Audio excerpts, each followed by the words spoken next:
اعوذ باللہ من الشیطان الرجیم بسم اللہ الرحمن الرحیم اللہم صلی علی محمد وعلی آل محمد۔ السلام علیکم ورحمۃ اللہ وبرکاتہ۔ ہم نے تجوید کے ساتھ تو پڑھ لیا ہے 60 آیت نمبر سورۃ بقرہ کی، آیت نمبر 63 سے لے کر 767 تک۔ اب ہمارا جو ٹرانسلیشن کا جو الگ سے ہے ویڈیو وہ ہمارا چل رہا ہے اس وقت۔ آج ہم آیت نمبر 78 سے سٹارٹ کریں گے سورہ البقرہ کا ترجمہ اردو اور انگلش میں انشاءاللہ تعالی۔ نئے ہیں تو سبسکرائب کر لیں ہمارے چینل کو، بیل آل پہ پریس کریں تاکہ ہماری تمام ویڈیو کی اپڈیٹس ملتی رہیں آپ کو، اور زیادہ سے زیادہ شیئر کیا کریں صدقہ جاریہ سمجھ کے۔ اور ان باتوں کو ہلکا ہمیں نہیں لینا چاہیے کہ یہ صدقہ جاریہ ہے، یہی کام آنا ہے، ہمارے مرنے کے بعد بھی صدقہ جاریہ چلتا رہے گا انشاءاللہ تعالی۔ آن لائن پڑھنا چاہتے ہیں تو ڈسکرپشن میں نمبر موجود ہوگا، وہاں سے رابطہ کر سکتے ہیں۔ شروع کرتے ہیں، بسم اللہ الرحمن الرحیم۔ آیت نمبر 78 سورہ البقرہ، ترجمہ ہے پیارے اللہ تعالیٰ فرماتے ہیں، میٹھے اللہ تعالیٰ فرماتے ہیں، ان میں ایک دوسرا گروہ امتیوں کا ہے جو کتاب کا علم رکھتے نہیں، بس اپنی بے بنیاد امیدوں آرزوؤں کو لیے بیٹھے ہیں اور محض وہم و گمان پر چلے جا رہے ہیں۔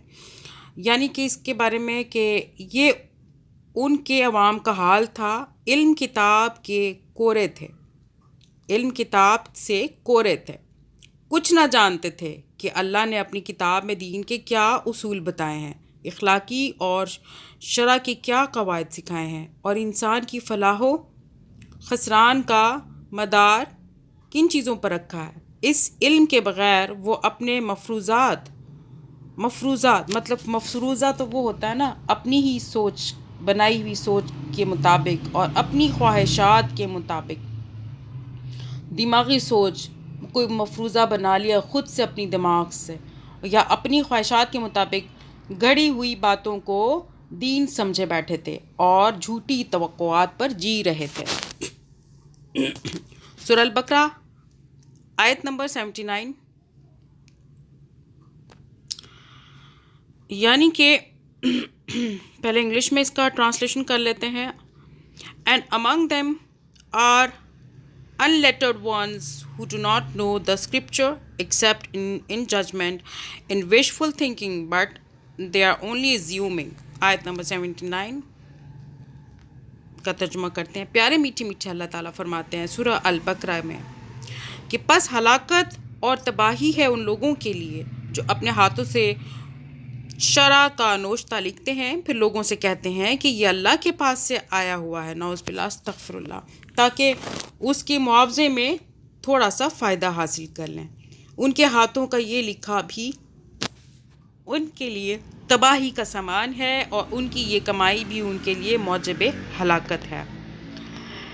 اچھا جی، یہ ان کے علماء کے متعلق ارشاد ہو رہا ہے، جو ان لوگوں نے صرف اتنا ہی نہیں کیا کہ کلام الہی کے معنی کو اپنی خواہشات کے مطابق بدلا ہو، بلکہ یہ بھی کیا کہ بائبل میں اپنی تفسیروں کو، اپنی قومی تاریخ کو، اپنے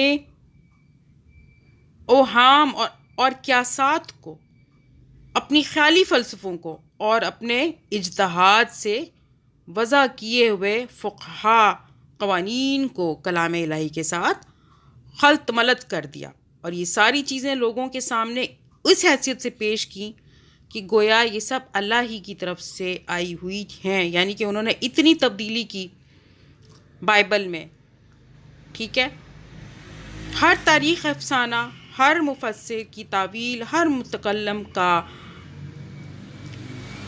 الہیاتی عقیدہ، اور ہر فقہ کا قانونی اجتہاد، جس نے مجموعہ کتب مقدسہ بائبل میں جگہ پا لی، اللہ کا قول یعنی کہ ورڈ آف گاڈ بن کر رہ گیا۔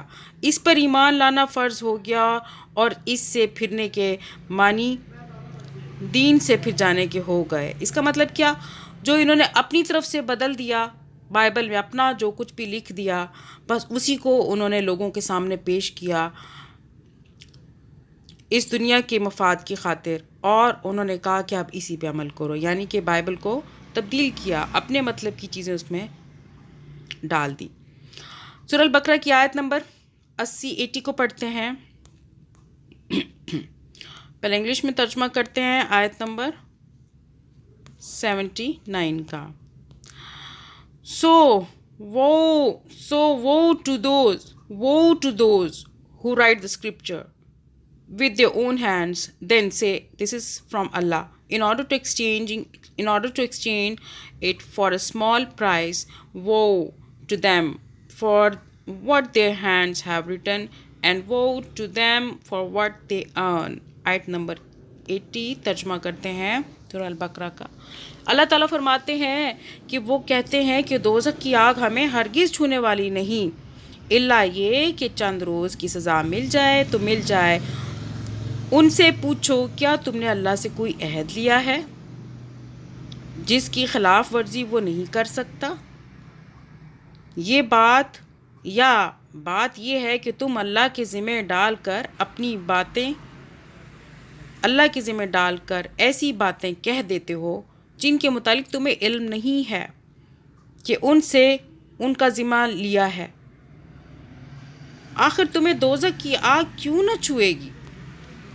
یعنی کہ یہ دیکھیں، یہ یہودیوں کی عام غلط فہمی کا بیان ہے، جس میں ان کے عامی اور عالم سب مبتلا تھے۔ وہ سمجھتے تھے کہ ہم خواہ کچھ بھی کریں، بہرحال چونکہ ہم یہودی ہیں لہٰذا جہنم کی آگ ہم پر حرام ہے، اور بالفرض اگر ہم کو سزا دی بھی گئی تو بس چند روز کے لیے وہاں بھیجے جائیں گے اور پھر سیدھے جنت کی طرف پلٹا دیے جائیں گے۔ یہ ان کی اتنی غلط فہمی تھی یہودیوں کی۔ And they say, never will the fire touch us except for a few numbered days. Say, have you taken a covenant with Allah? For Allah will never break his covenant. Or do you say about Allah that which you do not know?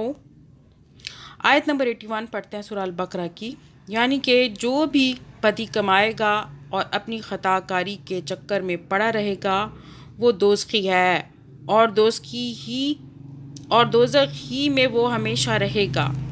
یعنی کہ آیت number 81 میں ہے، Yes, on the contrary, whoever earns evil and his sin has encompassed him, those are the companions of the fire, they will abide therein eternally. آیت number 82 اللہ تعالیٰ پیارے فرماتے ہیں، بات سن لیتے ہیں کہ اور جو لوگ ایمان لائیں گے اور نیک عمل کریں گے وہی جنتی ہیں اور جنت میں وہ ہمیشہ رہیں گے۔ But they who believe and do righteous deeds, those are the companions of paradise, they will abide therein eternally. آیت نمبر 83 پڑھتے ہیں، ترجمہ کرتے ہیں سورہ البقرہ کا۔ اللہ فرماتے ہیں کہ یاد کرو اسرائیل کی اولاد سے ہم نے پختہ عہد لیا تھا کہ اللہ کے سوا کسی کی عبادت نہ کرنا، ماں باپ کے ساتھ، رشتہ داروں کے ساتھ، یتیموں اور مسکینوں کے ساتھ نیک سلوک کرنا، لوگوں سے بھلی بات کہنا، نماز قائم کرنا اور زکوٰۃ دینا، مگر تھوڑے آدمیوں کے سوا تم سب اس عہد سے پھر گئے اور اب تک پھرے ہوئے ہو۔ یعنی کہ نبی صلی اللہ علیہ وآلہ وسلم کی آمد سے پہلے مدینہ کے اطراف کے جو یہودی قبائل جو ہیں انہوں نے اپنے ہمسایہ عرب قبیلوں اوس اور خزرج سے حلیفانہ تعلقات قائم کر رکھے تھے۔ جب ایک عرب قبیلہ دوسرے قبیلے سے برسر جنگ ہوتا تو دونوں کے حلیف یہودی قبیلے بھی اپنے حلیف کا ساتھ دیتے اور ایک دوسرے کے مقابلے میں نبرد آزما ہو جاتے تھے۔ یہ فعل صریح طور پر کتاب اللہ کے خلاف تھا اور وہ جانتے بوجھتے کتاب اللہ کی خلاف ورزی کر رہے تھے، مگر لڑائی کے بعد جب ایک یہودی قبیلے کے اسیران جنگ دوسرے یہودی قبیلے کے ساتھ آتے تھے تو غالب قبیلہ فدیہ لے کر انہیں چھوڑتا اور مغلوب قبیلہ فدیہ دے کر انہیں چھڑاتا تھا، اور اس فدیے کے لیے دین کو جائز ٹھہرانے کے لیے کتاب اللہ سے استدلال کیا جاتا تھا، گویا وہ کتاب اللہ کی اس اجازت کو تو سر آنکھوں پر رکھتے تھے کہ اسیران جنگ کو فدیہ لے کر چھوڑا جائے، مگر اس حکم کو ٹھکرا دیتے تھے کہ آپس میں جنگ ہی نہ کی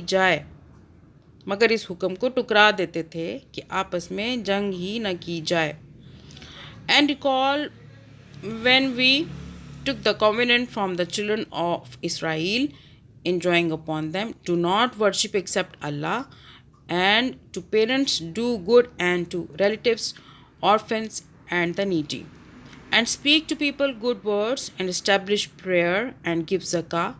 Then you turn away except a few of you, and you were refusing.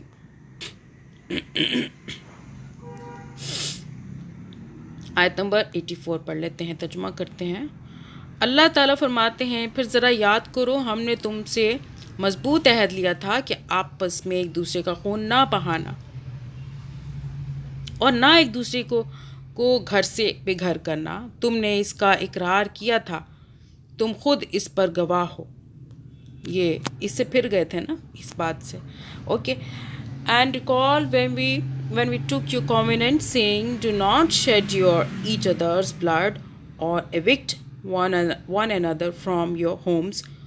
Then you acknowledged this while you were witnessing. اچھا جی، اس میں ہے کہ مگر اللہ تعالیٰ فرماتے ہیں کہ اس میں جو مگر آج وہی تم ہو کہ اپنے بھائی بندوں کو قتل کرتے ہو، اپنی برادری کے کچھ لوگوں کو بے خانخواہ کر دیتے ہو، بے خانما کر دیتے ہو، اور ظلم و زیادتی کے ساتھ ان کے خلاف جتھے بندیاں کرتے ہو، اور جب وہ لڑائی میں ہٹے ہوئے تمہارے پاس آتے ہیں تو ان کی رہائی کے لیے فدیہ کالے دین کرتے ہو، حالانکہ انہیں ان کے گھر سے نکالنا ہی سرے سے تم پر حرام تھا۔ تو کیا تم کتاب کے ایک حصے پر ایمان لاتے ہو اور دوسرے حصے کے ساتھ کفر کرتے ہو؟ پھر تم میں سے جو لوگ ایسا کریں ان کی سزا اس کے سوا اور کیا ہے کہ دنیا کی زندگی میں ذلیل و خوار ہو کر رہیں اور آخرت میں شدید ترین عذاب کی طرف پھیر دیے جائیں۔ اللہ ان حرکات سے بے خبر نہیں ہے جو تم کر رہے ہو۔ Then you are those some ones who are killing one another and evicting a party of your people from their homes, cooperating against them in sin and aggression. And if they come to you as captive, you ransom them, although their eviction was forbidden to you. So do you believe in part of the scripture and disbelieve in part? Then what is the recompense for those who do that among you except disgrace in worldly life? And on the day of resurrection they will be sent back to the servant of punishment, and Allah is not unaware of what you do. آیت number 86 میں ہے، اللہ فرماتے ہیں کہ یہ وہ لوگ ہیں جنہوں نے آخرت بیچ کر دنیا کی زندگی خرید لی ہے، لہٰذا نہ ان کی سزا میں کوئی تخفیف ہوگی اور نہ انہیں کوئی مدد پہنچ سکے گی۔ Those are the ones who have bought the life of this world in exchange for the hereafter. So the punishment will not be lightened for them, nor will they be abated, nor will they be aided. آج ہم نے سورہ البقرہ کی آیت number 86 تک ترجمہ کر لیا ہے، انشاءاللہ تعالی اگلا بھی ہم کریں گے، انتظار کیجیے گا۔ جزاک اللہ خیراً کثیرا۔